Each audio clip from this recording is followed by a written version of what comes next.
Tunaona maandalizi ya kikosi kuelekea mchezo wenu wa kesho dhidi ya Fountain Gate. Ni mchezo mwingine wa ugenini wa Young Africa. Pengine labda unapoangalia wachezaji wako wanakupa matumaini gani kuelekea mchezo wa kesho? Watu tutakwenda kwenye moja ya mechi ngumu, moja ya mechi nzuri vile vile kwa sababu kitendo cha Fountain Gate kupata matokeo dhidi ya Simba Sports pengine kimeongezea confidence kwamba wakiwa nyumbani wanaweza kufanya vizuri dhidi ya timu kubwa. Sasa hiyo confidence ambayo imeongezeka kwao inaweza kuwa na athari kwetu kama hatutajiandaa vizuri. Kwa lazima sisi tujiandae vizuri kuhakikisha tunahimili vishindo vyao na tunabakia kwenye mpango wetu tuweze kupata matokeo mazuri. Sio timu ya kubeza, ni timu nzuri na wachezaji wazuri, lakini kizungumza uzuri wa uchezaji maana yake unazungumza kikosi ambacho tunakiona hapa. Sisi tunaamini tunao wachezaji bora, wachezaji wazuri zaidi kuliko wao, na hawa wachezaji watakwenda kupambana dakika 90 watugee matokeo mazuri. Kwa hiyo mechi ni ngumu, lakini tunaamini tunao nafasi ya kupambana kupata matokeo mazuri hapa. Ni ugenini, lakini hali ni uwanja ambao Yanga pengine kitambo kirefu zaidi hamjaja kwenye michezo ya kiushindani. Hii kwenu pengine mnaona itawaletea changamoto kutokana na kusoma vizuri eneo husika? Kwanza pitch ni nzuri. Tumie fursa hii bwana kuwapa pongezi sana wadau wote wa mpira hapa Babati, wote ambao wanadili na pitch hii ya Tanzania Tukara. Pitch ni nzuri kweli kweli. Kama hali ya hewa itabakia hivi, kusiwe na mvua yoyote, tutashuhudia mechi nzuri. Sababu pitch imekaa kwenye viwango vizuri. Kwa hiyo pitch ikishakuwa vizuri hivi, Yanga haijalisha anacheza wapi. Kwa sababu ukiangalia fakta ya mashabiki, sisi tuna mashabiki wengi kwenye kila mkoa. Ukiangalia pitch ambayo mara nyingi tunaweza kuwa madhara au athari kwa Yanga inapokuwa ugenini, pitch imekaa vizuri. Kwa mpira hapo utapigwa vizuri na kile ambacho tumekiandaa kupitia kwa mwalimu wetu tunaamini tutaonekana inshallah. Ukasikiliza vizuri Fountain wanaonekana kama hawakumbuki kile ambacho kilitokea katika uwanja. Sio Fountain, Mtenje.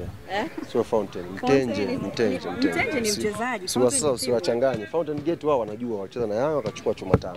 Ila Mtenje si mbishi kufa. Mtenje mbishi kufa. Anajisaulisha. Anajizima data tu. Mwili unamwasha kama nilivyowaambia. Mtenje mwili unamwasha. Kwa hiyo ana hamu yani kama hivyo yani Amesema mmekuja kipindi. Yaani naamini Mtenje kama atastaafu. Isambuzi kazi yake iko shakani. Mtenje akistaafu tu mpira hapa anakuwa msemaji na mhamasishaji. Sababu anatusaidia kazi ya kufanya hamasa. Anasema kwamba zile 5 ziliingia kipindi hayupo ndio kapata. Ndio maana nakwambia sasa Fountain Gate inajua ilifungwa, Mtenje ndo amejizima data. Sasa si kesho tutamuomba kocha wao. Sio kocha wao nani? Nani sasa kocha wao? Bahati Matano. 5. Sawa, tawaambia kocha wako asimtoe. Mimi nitakuwa nimekaa pale nitakuwa naomba wanapiga kelele. Usimtoe Mtenje ili baadaye asipate sababu kwamba mimi sikuepo bakie. Ili mbungi ikipigwa naye awepo.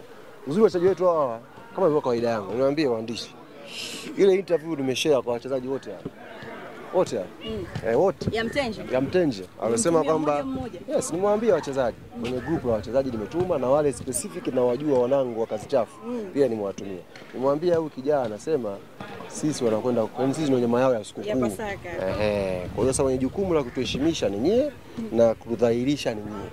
Kwa hiyo nikampa Max dogo Max kinamsumbua hivyo. Kwa nasemaje nikamuelezea kwamba sosi Pasaka. Pasaka ni wewe nyama. Mimi nikamwambia wewe. Akaniambia kama mweze na boka hapo Kilingala. Kwa hiyo akaongea pale. Ezene bie na nini? Nikamwambia okay sawali. Kutoka hapo nikaenda kaambia na waambie pia na Kangalombo apate ujumbe wake. Kangalombo naye kama haelewi. Kabana apate ujumbe wake vizuri. Anaona hivyo watu wanamwandaa kumla nyama.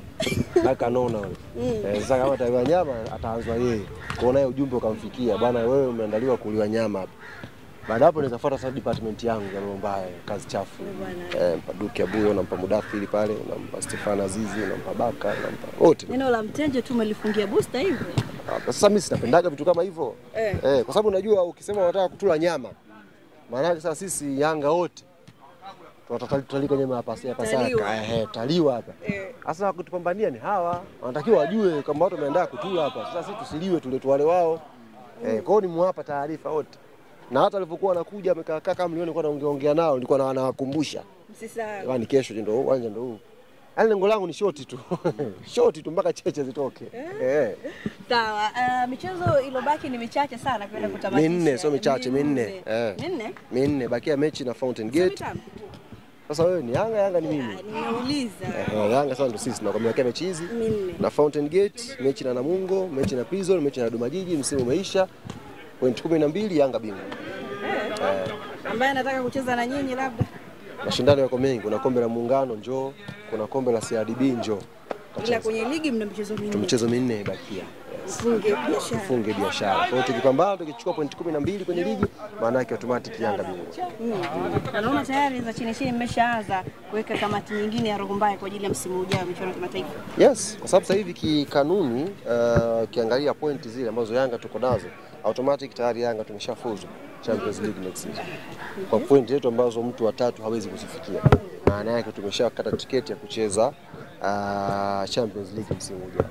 Kwa maana yake maandalizi yanakwenda sambamba na msimu unavyomalizika. Best players wengi lazima uanze kuwatafuta mapema. Kwa sababu mchezaji kama anakuwa huru, maana yake mkataba wake unakaribia kumalizika. Wale ambao wako huru, unaanza kuangalia mazungumzo na klabu zao, bwana nataka tuchukue mali.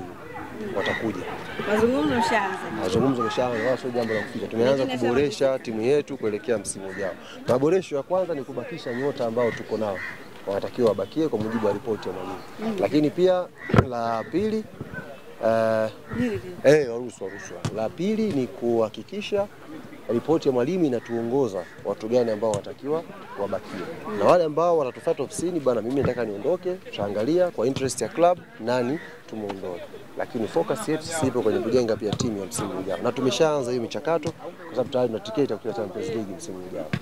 Waswahili wanasema mtoto akinyia mkono ukatwi, unaoshwa mambo mengine yanaendelea. Ni kweli Yanga Afrika ninyi hambaki na kisasi rohoni, na yote ambaye anahitaji labda kurejea mpo tayari kurejea na yote. Hii ni klabu ya ndoto ya wachezaji wengi. Yote ambaye ana ndoto ya kucheza Yanga, nafasi iko wazi. Kama kiwango chake kinaridhisha na benchi la ufundi likawapitisha, anapokelewa. Kijana gani yule uliokuwa unamgusia kwamba pengine atarudi hapa? Fiston Mayele. Sasa unacheka. Sasa mzee yule. Sijacheka kwamba kauli yako umesema kwamba inawezekani mchezaji huyo mzuri Tanzania ishie hatua ya awali. Iko nusu finali.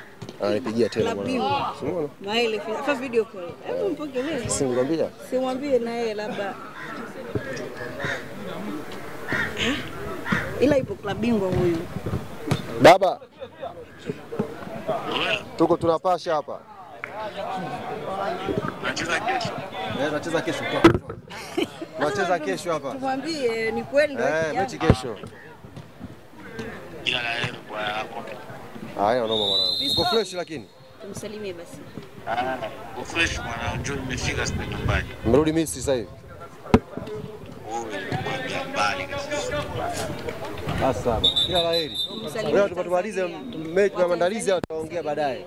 Fistoni? Fistoni nini wewe unaangalia Fistoni? Nishakujibu. Anarudi Fistoni, vipi swala lako? Ameshavuka huko lakini. Atarudi. Michezo ya kutuvusha na sisi.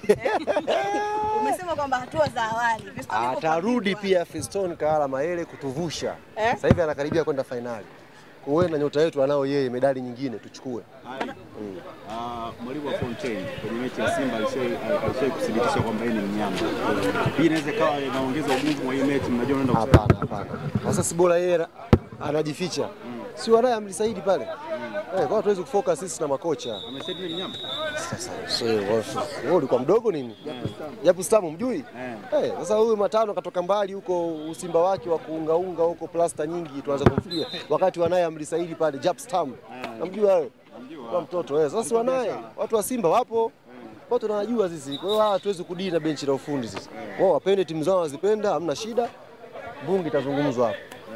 Ali wananchi wanasema kwamba hata ikibidi wabebe dhambi zako hapo tayari. Tunaona mchango umepita dakika 0 tu tayari milioni 5 na zaidi imefika. Ni faraji kiasi gani kwako ukiwa na watu wa namna hiyo? Hilo sasa tutalizungumzia nikirudi Dar es Salaam. Baridi. Nikirudi Dar es Salaam tutakwenda kulizungumzia kwa upana wake. Sasa hivi acha kwanza tuwabakishe wananchi kwenye focus ya mechi ya kesho. Tukishapata point 3 inshallah. Tukiwa Dar es Salaam sasa nitawaita ili nihutubie taifa. Tuhesabu hizo senti za wananchi kutoka $1 mpaka milioni 5. Alafu tuzipeleke ambako tunatakiwa zipeleke. Nasema na nyongeza zipo. Haina shida sisi na nyoe. Kwa hiyo kama zimezidi nitachukua utakuwa ni mchango wa Ali wa Yanga kwenye kuoa. Niwaambie wana Yanga ukisha mchango unaanza mchango wa ndoa. Umelogewa. Matawi yote ya Yanga nayajua, atanichangia yote.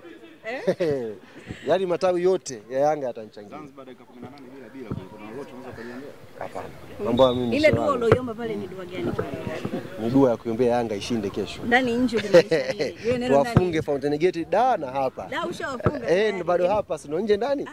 Kwa Mungu ukiomba ni kama kitu nataka kitokee baadaye. Ndio hapa itimie nje ndani kaina. Watu zako ndo kwanza anaanza. Sisi tushamaliza. Uzalendo. Mimi? Hapana. Tanzania. Uzalendo wa kwanza ni kuipenda Yanga. Naipenda Yanga kutoka moyoni. Basi. Ameweza kupeperusha bendera? Inapeperusha bendera hata hapo ukifika nje hapo kuna ofisi serikali za mtaa bendera inapepea hapo. Sasa wote liwakute. Tajua wenyewe. Mimi unakuwa na force naongea vitu vya watu. Watajua wenyewe. Ujue nimeambiwa miaka 2. Nisirudie kosa. Sasa wewe unanichokonoa. Kwani ni hili kosa? Wakati yani hapa hata wiki 2 bado. Nimeambiwa miaka 2. Wewe hata wiki 2 bado. Wanataka nianze kuyafyatua tena. Ngoja kwanza watoke. Alafu tutazungumza. Watoke ndani waje nje. Mzee anavuka Asante.